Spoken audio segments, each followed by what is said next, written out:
காதல் திருமணம் செய்ததால் மனைவியின் குடும்பத்தினரால் கௌரவ கொலை செய்யப்பட்ட அசனையா இவர்தான். கிருஷ்ணகிரி மாவட்டம் ஓசூர் அடுத்த பத்தலப்பள்ளி என்னும் இடத்தில் ஆந்திராவை சேர்ந்த அசனையா என்பவர் ஆண்கள் தங்கும் விடுதி ஒன்றை லீஸுக்கு எடுத்து நடத்தி வந்தார். விடுதி தொடங்கிய 4வது நாளில் அவர் தங்கியிருந்த அறையில் கொடூரமான முறையில் கொலை செய்யப்பட்டு சடலமாக கிடந்தார்.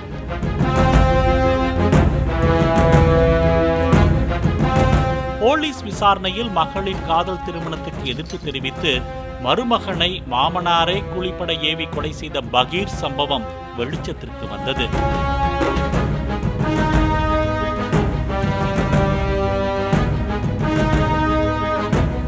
ஆந்திராவின் நந்தியால் மாவட்டத்தை சேர்ந்த அசனையா என்பவர் அதே பகுதியை சேர்ந்த பீரம் பீவி என்ற இளம் பெண்ணை 21 மாதங்களுக்கு முன்பாக காதலித்து திருமணம் செய்துள்ளார்.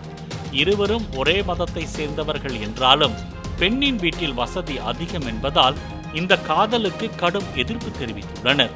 பின்னர் மகளின் ஆசைக்காக மருமகனை ஏற்றுக்கொண்டது போல நடித்து தங்கள் வீட்டிலேயே தங்கியிருக்க செய்ததாக கூறப்படுகிறது. கடந்த 1.5 வருடமாக அசனையாவை கொலை செய்ய பல முறை முயன்றும் மகளின் முகத்தை பார்த்து இரக்கப்பட்டு கொலை செய்யும் திட்டம் தள்ளி போய்கொண்டு இருந்ததாக கூறப்படுகிறது. இதற்கிடையே இந்த ஜோடிக்கு ஒரு பெண் குழந்தை பிறந்ததால் அசனையா மீது கோபம் இன்னும் அதிகரித்துள்ளது.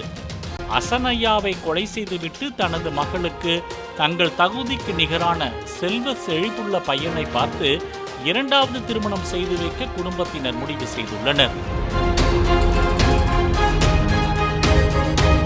கொலை திட்டத்தை நிறைவேற்றுவதற்காக பல லட்சம் ரூபாய் செலவழித்து தமிழகத்தின் பத்தலப்பள்ளியில் கல்லூரி மாணவர்கள் தங்கும் விடுதி ஒன்றை மருமகன் அசனையாவுக்கு லீஸுக்கு எடுத்துக் கொடுத்துள்ளனர். மனைவியின் குடும்பத்தினர் அசனையாவின் மாமனார், மாமியார் பீரம்மா, சின்ன மாமியார் மாதேவி ஆகியோர் கொலைக்கு திட்டம் வகுத்த நிலையில் மாதேவி தனது காதலனான சீனிவாசுலு என்ற ரவுடி தலைமையிலான கூலிப்படையை அனுப்பி வைத்துள்ளார். தங்கும் விடுதி திறந்த நாள் முதல் 4 நாட்களாக அங்குள்ள அறையில் தங்கியிருந்த கூலிப்படையினர் சம்பவத்தன்று அசனையாவை கொலை செய்துவிட்டு தப்பியது போலீஸ் விசாரணையில் தெரிய வந்தது.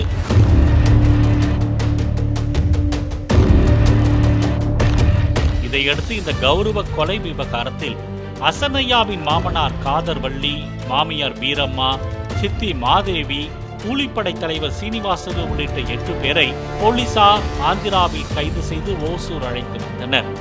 இந்த கொலை சம்பவத்தை நிகழ்த்திவிட்டு மருமகனை யாரோ கொலை செய்து விட்டனர் என்று குடும்பமே அழுது நாடகமாடியது போலீஸ் விசாரணையில் தெரிய வந்தது. பாலிமர் செய்திகளுக்காக ஓசூர் செய்தியாளர் ரமேஷ்.